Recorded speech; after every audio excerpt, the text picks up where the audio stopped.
Kasi nung time po na feeling ko wala talagang susuporta sa akin, akala ko nun walang naniniwala sa akin kasi nga po Hanggang ngayon, hindi pa rin makapaniwala ang 23 anyos na tubong probinsya ng Aurora na si Nicole. Sa kakalabas kasing resulta ng 2023 CPA examination, siya ang nanguna sa halos 2,740 na pumasa mula sa 8,743 na kumuha ng exam noong Oktubre.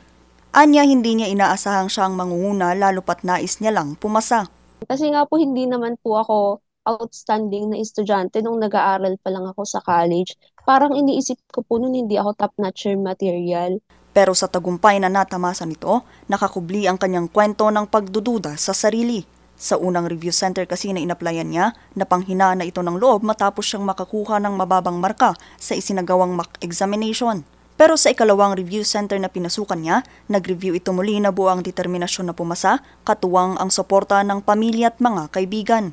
Before po, hindi ko po siya ine-expect. Parang pangarap po siya nung nag-aaral ako. Pero parang yung pangarap lang po, yung parang hindi naman matutupad, ganun. Pero nung nag-start po ako sa second review, and then nag-top 1 po kasi ako sa national ranking ng review center. And then dun ko po nakita na, pwede naman pala. So parang dun ko po, tinuloy-tuloy ko po yung pag-aaral ko. Hindi rin daw niya pangarap noon na maging accountant kundi maging isang mamamakayag. But then, yung father niya kasi, who is a graduate of accountancy, yun hindi kasi siya nakapag-board. So parang na-fulfill niya yung dream ng kanyang father. Yun. And she will do well actually in the industry. Ang kanyang tagumpay, alay niya sa kanyang pamilya lalo na sa kanyang mga magulang. Yung una po, sobrang kaba ko po. Kasi nauna pong po lumabas yung passing rate. So, kami po, refresh kami ng refresh. Tapos, wala pa pong nilalabas na list yung PRC. Tapos, sobrang kabado ko po talaga. Hindi ko alam kung bakit. Bigla pong may tumawag sa akin. Tapos, nagsisigawan po sila sa background. Sabi po, Nicole, top 1 ka. Tapos, parang sobrang emotional po. Sobrang overwhelming. Si Nicole ay panglima sa kanilang 6 na magkakapatid. Ang kanyang ama ay isang accountant habang ang kanyang ina ay isang housewife. Actually, we never doubted kasi na she will make it. Nakita kasi namin yung potential niya nung nasa third year na siya, third year college.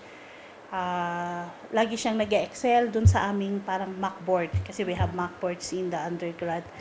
And dun namin nakita talaga yung potential niya. Taong 2022 nang nagtapos ito sa kursong Bachelor of Science in Accountancy sa University of the Cordilleras. Pero kahit siya'y tapos na sa pag-aaral, nagpatuloy pa rin ang naging paggabay ng College of Accountancy. Talagang kinukumusta namin yung performance nila to make sure na ready pa talaga sila na mag-take ng board exam. And then we actually maintain a constant communication. Wala namang secret ingredient actually. I think it's in the process. Kasi nga we are open admission, so we admit all students na gustong mag-accountancy, wala kaming entrance exam. Pangalawa na si Nicole sa mga top-notcher ng kanilang universidad at umaasa silang maging inspirasyon ang kwento ni Nicole sa mga susunod pang mga estudyanteng nagsisikap ding pumasa sa pagsusulit. Vanessa Bugtong para sa Luzon Headlines.